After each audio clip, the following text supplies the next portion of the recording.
जागा वाटपाच्या मुद्द्यावरून अजित पवारांच्या राष्ट्रवादीची अंतर्गत बैठक झाली, ज्यामध्ये जागांवरून रणनीती ठरल्याचं देखील कळतंय।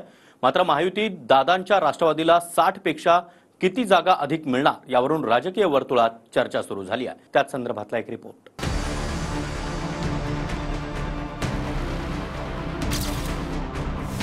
जागा वाटपावरून अजित पवारांच्या राष्ट्रवादीची अंतर्गत बैठक झाली।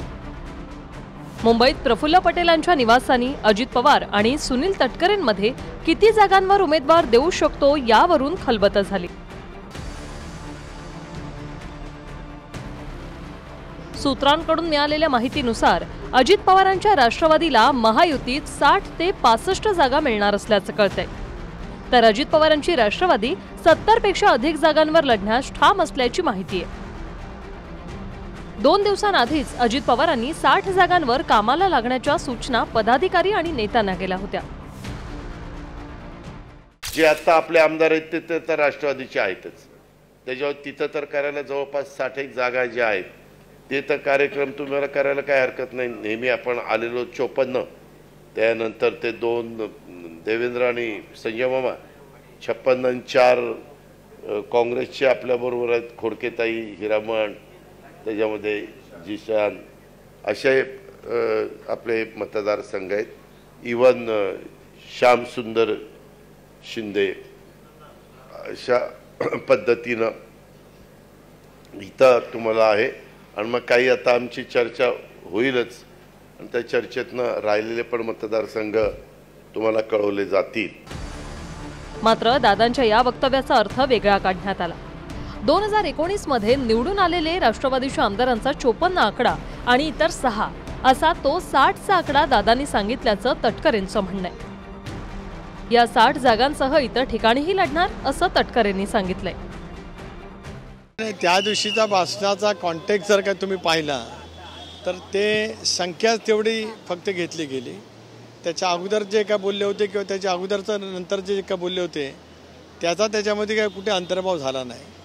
त्यानंतर परवा जसं बावनकुळे साहेबांनी सांगितलं त्याप्रमाणे परवा रात्री नागपूरला सुद्धा बैठक झाली।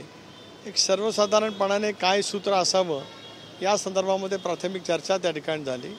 आज त्याच अनुषंगाने पक्षाच्या बैठकीमध्ये सुद्धा आम्ही बसलो होतो, त्यावेळेला या संदर्भामध्ये आम्ही त्या ठिकाणी चर्चा केली। 60 जागांच्या आसपास आम्ही लढणार होतो असं त्याच्यातला अर्थ नव्हता।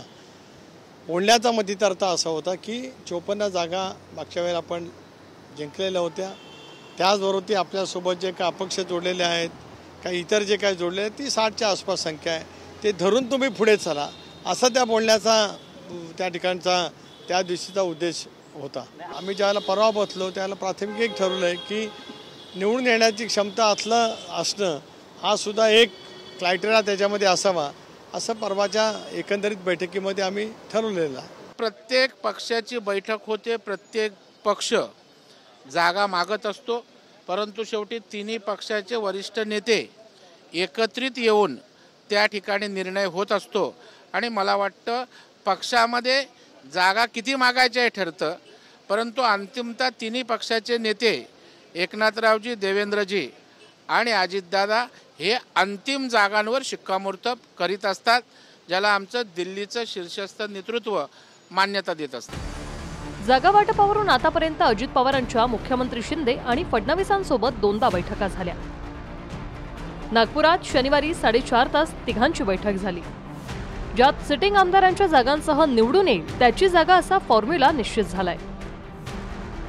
भाजपनं मिशन 125 साठी 150 जागा लढायच्या हे निश्चित केल्याचं समजतंय, तर इकडे अजित पवारांच्या राष्ट्रवादीकडून स्वतः अजित पवारांनीच 90 जागांवर लढणार असल्याचं महायुतीत येताच जाहीर केलं होतं। मंत्री भुजबळांनी 90 जागांची मागणी केली।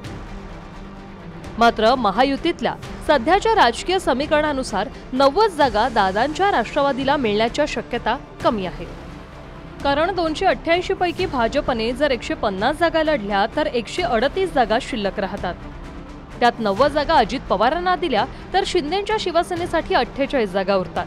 त्यामुळे दादांना 65 जागा दिल्या तर शिंदेंना 73 जागा मिळू शकतात। नाही, आणखी कोणत्याही जागेचं त्यांच्या पक्षाच्या अंतर्गत बैठक झाली, त्यात काय घडलं त्याची कल्पना आम्हाला नाही। माहितीचे तिन्ही नेते जेव्हा बसतील त्या टायमाला खऱ्या अर्थाने याचा कुणाला किती जागा मिळाल्यात याचा निकाल लागेल। अजित पवारांवर भाजप आणि शिंदेच्या शिवसेनेचे नेते कितीही तुटून पडले तरी ते महायुतीत राहणार आणि लढणार हे भाजपनं वारंवार स्पष्ट केले. मात्र त्यासाठी समाधानकारक तोडगा भाजपलाच काढावा लागेल. कृष्णा सोनारवाडकर सह bureau report, TV9 Marathi, Mumbai.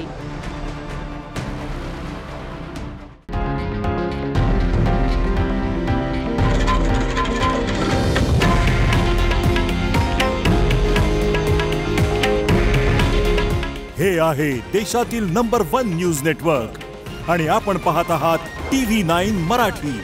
काळजी तुमची, हित महाराष्ट्राचं.